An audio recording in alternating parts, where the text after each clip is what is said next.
हमारे साथ मौजूद हैं senior crime reporter Chaudhary Irfan Shaukat साहब। तो आए दिन नई डेवलपमेंट जारी है अमीर बिलाज कत्ल केस में और दो खानदानों में जो टीपू ट्रकावाला और तीफी भट्ट के अंदर जो लड़ाई इस टाइम रुकने का नाम नहीं ले रही है। तीफी भट्ट ने जितने भी कत्ल करवाए टीपू ट्रकावाला, बिल्ला ट्रकावाला और अमीर बिलाज, उसके पीछे तीफी भट्ट का रोल था। उसने शूटर भेजे। यानी ये 30 साल पुरानी दुश्मनी है। दादा को कत्ल किया, भाई को कत्ल किया, बाप को कत्ल किया। अल्लाह ना करे कि ये मसला यहाँ पे रुक जाए तो बेहतर है। इस तरह की बदमाशी की लड़ाई है, चिकराहट की लड़ाई है, शहनशाहियत की लड़ाई है कि मैं लाहौर का किंग हूँ, मैं लाहौर का डॉन हूँ और तीफी भट्ट से बड़ा डॉन कोई नहीं। ये मैं आपको हल्फन अलानन कहता हूँ। अस्सलाम वालेकुम, मैं आपका होस्ट हसन शहबाज। आप देख रहे हैं हसन शहबाज ऑफिशियल।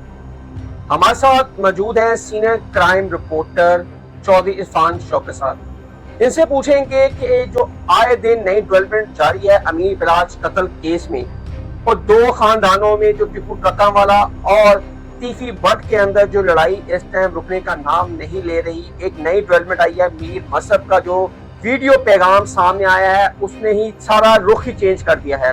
बहुत सारे लोग तीफी भट्ट और टीपू ट्रकावाले की सुलह के बारे में बहुत ज्यादा चाम गोइयां थी, लेकिन अमीर मसहब का इंटरव्यू आते ही एक नया ही रुख इख्तियार कर गया। हमारे हम पूछेंगे शौकत साहब से। अस्सलाम वालेकुम। वालेकुम सलाम। सबसे पहले सर टाइम देने का बहुत बहुत शुक्रिया। आपका भी बहुत शुक्रिया, आप हमारे पास आए। इरफान साहब, आपके नॉलेज में होगा अमीर मसहब का जो रात को वीडियो बयान जारी हुआ है। जी बिल्कुल, मैंने देखा है। उसने बहुत संगीन इल्जामात कह सकते हैं या उसमें कितनी हकीकत है अभी तक हमें तो नहीं पता।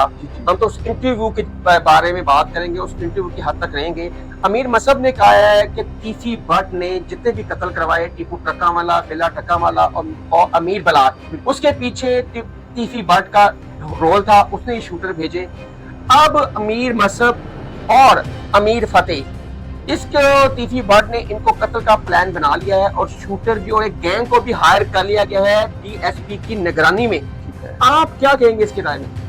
भाईजान, ये 30 साल पुरानी दुश्मनी है। दादा को कत्ल किया, भाई को कत्ल किया, बाप को कत्ल किया। अल्लाह ना करे ये मसला यहाँ पे रुक जाए तो बेहतर है। नहीं तो अभी तो और बहुत सारे मर्डर होने हैं। ये पहलवानी की लड़ाई है, ये लाहौर की ताज की लड़ाई है। जिस तरह वकीलों में होती है, सहाफियों में होती है, हर महकमे में होती है, इस तरह ये बदमाशी की लड़ाई है, चिकराहट की लड़ाई है, शहनशाहियत की लड़ाई है कि मैं लाहौर का किंग हूँ, मैं लाहौर का डॉन हूँ और तीफी भट्ट से बड़ा डॉन कोई नहीं। ये मैं आपको हल्फन अलानन कहता हूँ। लाहौर का सबसे बड़ा डॉन तीफी भट्ट है। जितने मर्जी यहाँ पे क्रिमिनल बंदे आप उठा के देख लें, लेकिन तीफी भट्ट और गोगी भट्ट से बड़ा कोई डॉन नहीं। और उन्होंने इनकी सपारी भी दे देनी है दोनों भाइयों को। वो कह रहे हैं अमीर मसहब अपने वीडियो पैगाम में कि अमीर फातेह और मुझे दे दिया गया है। बिल्कुल ठीक है, बिल्कुल। और एक ग्रोह भी तैयार कर लिया गया है जो इनको कत्ल के लिए तैयार किए गए हैं शूटर्स। बिल्कुल। देखे जवेद भट्ट जो कत्ल हुआ है, इनका बहनोई मोती भट्ट का बहुत जुल्म हुआ है। देखे कितनी ज्यादती। हम इसको कंडेम करते हैं कि ये अच्छा काम नहीं, मजम्मत करनी चाहिए। बहुत शरीफ इंसान थे और अच्छे ताजर थे। लेकिन वजह ये है कि ये पहलवानी की लड़ाई है, चुपराहट लड़ाई है। इसमें जो भी आगे आएगा वो मरता ही जाएगा। ये डॉन है, जैसे कि अंडरवर्ल्ड डॉन होते हैं, ये भी लाहौर के डॉन है। ये पाकिस्तान के तो डॉन नहीं है, लेकिन लाहौर के डॉन है। इन्होंने देखना है कि हमारी वहाँ पे संतुलन होनी चाहिए। हम जिसको कह दें मरवा दें, जिसको कह दें डरा दें, इनका तो नाम चलता है। ये तो भूल करते हैं भाई इतने पैसे दे जो, वरना ये तुम्हारी कोठी पे कब्जा कर लेंगे, तुम्हारे प्लाटों पे कब्जा कर लेंगे, तुम्हारे फ्लैटों पे कब्जा कर लेंगे। ये तीफी भट्ट, गोगी भट्ट, ये सारे डॉन है भाईजान। ये बदमाश है। इन्होंने पैसे कमाए हैं, हलाल के नहीं कमाए। मेरा ईमान है, हम मुसलमान हैं अल्हम्दुलिल्लाह। हमेशा वही बंदा मरता है जो किसी को तंग करता है। अगर आज आपने तंग किया है, कल वो आपकी औलाद को तंग करेगा। ये ना समझे कि जी वो हक मारेंगे और ये हक मारेंगे। दोनों के साथ ज्यादती। ये मारना इंसानियत, एक बंदे को कत्ल करें पूरी इंसानियत को कत्ल। देखिए तीफी भट्ट साहब की जब से अमीर टीपू ट्रकावाला के साथ लड़ाई है, बिल्कुल उनकी हिस्ट्री में पहली दफा उनके बहनोई जवेद भट्ट का कत्ल ऐसे ही है। अमीर बिलाज टीपू ट्रकावाले की अगर हिस्ट्री ऑफ उठा लें तो 3 नस्लें इस दुश्मनी की भेद चढ़ चुकी हैं। ठीक है, उसके बाद अमीर बिलाज के कत्ल के बाद लोग सिमथियां बहुत ज्यादा थी ऐसे आम आवाम की। तीफी भट्ट साहब को बहुत बुरा भला गया, सोशल मीडिया पे हर बंदे ने किया। गोगी भट्ट को काफी दिन से कहा जा रही है गोगी भट्ट गिरफ्तार हो गए। कोई गोगी भट्ट गिरफ्तार नहीं है। ये मैंने खुद डीआईजी इमरान किशोर साहब के पीआरओ से बात की है। उन्होंने कहा जी कोई गिरफ्तार नहीं। उन्होंने प्रेस रिलीज जारी किया और वो मेरे बयान के बाद जारी किया। मैंने उनसे कॉल पे बात की है।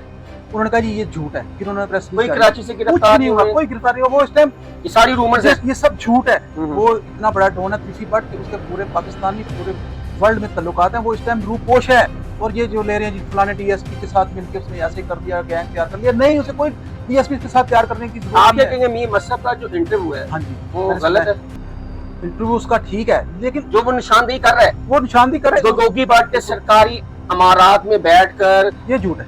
ये झूठ है। ये झूठा सरकारी इमारत में नहीं बैठा हुआ, वो इस टाइम अल्लाह का गैर में बैठा हुआ है, सरकारी इमारत में नहीं बैठा हुआ। उन्हें किसी ने गलत इन्फॉर्मेशन दे दी है।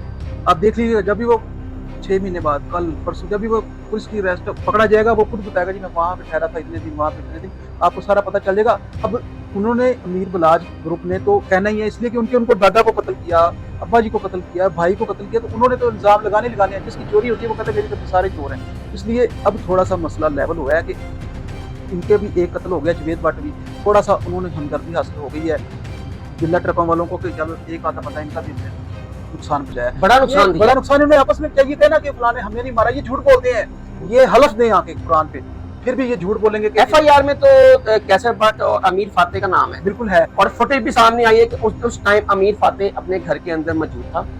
ठीक है। उसके बाद कैसर भट्ट का भी वीडियो बयान जारी हुआ है। जब भी कोई मारता है, ये पाकिस्तान में एक रवाज आ गया है, असूल आ गया। लाहौर में आप कह लेंगे जिससे बंदा मरवाना हो वो खुद दुबई होता है, यहाँ पे शूटों को थोड़े से पैसे देकर तो बड़े से बंदा मरवा ले।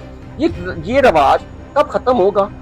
और ये जो लड़ाई है दो घरानों में, ये कैसे बंद होगी? इसको कौन बंद कर सकता है?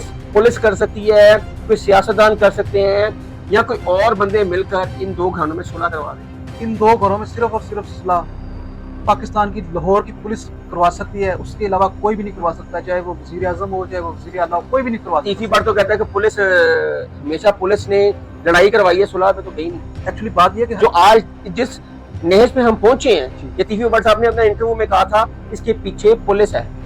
वो इसलिए कहा था पुलिस, देखिए पुलिस में भी दो धड़े हैं, आपका भी तल्लुक पुलिस से हो सकता है, मेरा भी हो सकता है। जो जिनको मैं मंथली देता हूँ वो मेरी सपोर्ट करेगी, जिनको आप मंथली पैसे देते हैं वो आपकी सपोर्ट करेगी। कोई कहे ये झूठ है, ये पॉसिबल है, ये सच है। ये पुलिस भी पैसे लेती है और फिर काम करती है। बगैर पैसे को तो आप भाईजान बत्ती का मीटर नहीं लगवा सकते। तो ये तो फिर इतनी बड़ी बदमाशियां और फन्ने खाइयां और जगह टैक्स। आगे क्या देख रहे हैं इस कत्ल का?